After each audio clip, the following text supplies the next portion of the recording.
This video is brought to you by Miniature Market.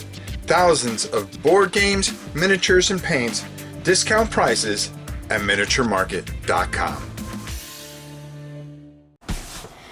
Hello everybody, hope you are doing well. Well, what are we talking about today? Kind of like the giant elephant in the room. It is definitely the year of the solo game if you really think about it. But solo games have been growing increasingly more and more each and every year, I noticed. And I think that's because basically if you really look at it, and I'm going to get a little outside the box here, is, let's face it, we're human beings, okay? We're all different in so many different ways.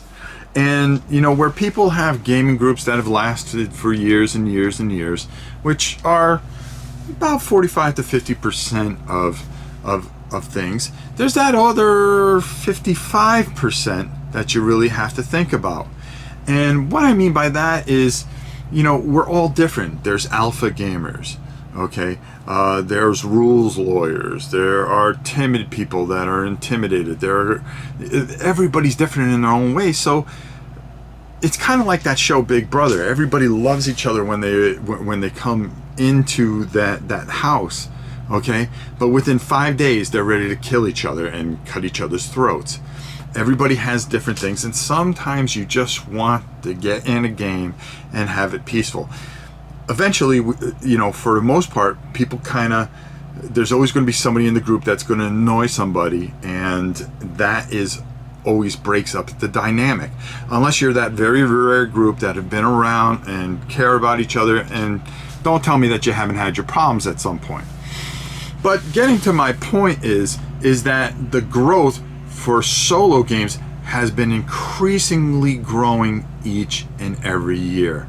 Testing yourself, testing your mettle, people building AIs that are smart and where you don't need other people. And let's face it, in this day and age and time, with everything that's going on, which I'm not going to mention because nobody wants to get that much more depressed, is gaming groups nowadays are a little dangerous, okay? So being able to scratch that itch and play and take your mind off your daily grind or whatever's going on really has become built around the solo game. So what I'm trying to get to here is I wanted to pick out some solo games that I've discovered.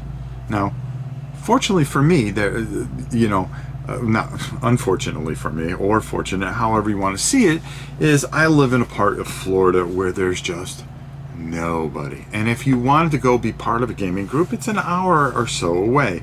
So I've always had to try to invent and try to figure out games that were really good. But since things have popped up, I found that really I've leaned and moved more towards solo games than any other type of game before. Matter of fact, when I go to buy a game, I look to see if it has that, hey, 1 to whatever player. And if it has that 1, I'm going to bring it in because I want to learn it and I want to be able to play a lot of different games. There are some phenomenal sites out there for solo gaming too.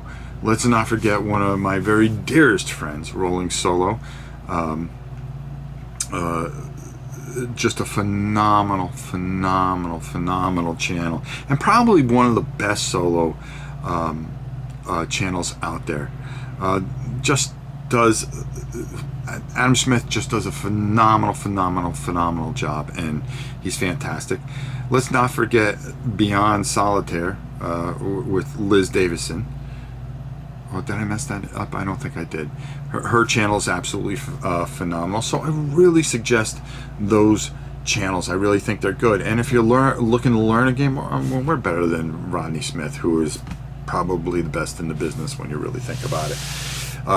So you'll be able to get a feel of that. And let's not forget, probably one of my favorites of all time. That is Ricky Royal. Ricky Royal can take a 5-player game and make it exciting. So make sure you check out those sites. But I'm going to give you some games that I've discovered lately that I really find are phenomenal solo experiences. And I would love to see you guys in the comments add some of that so people have a database that maybe that they don't know about some of these things.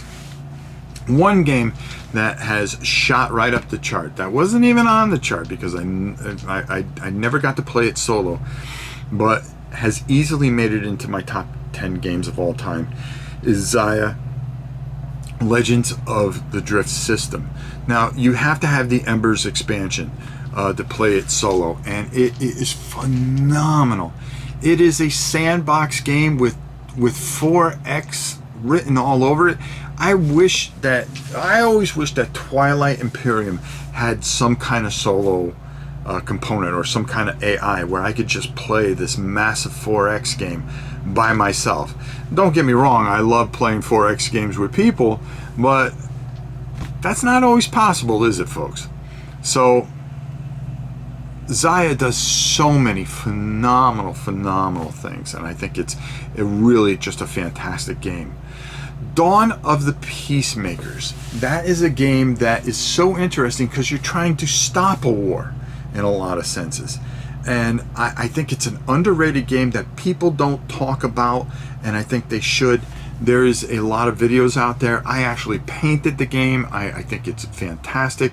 Dawn of the Peacemakers, I think you guys would absolutely enjoy.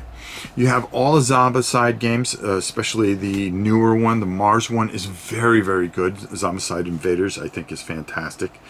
A game that I recently have discovered, Dead Throne. You're going to want to check that out. And then I got another one right over here, because we're very unprofessional, that I'm going to be checking out, that I think I did a lot of research on. The Hunters, 2114 AD. I think you guys are going to really like that one.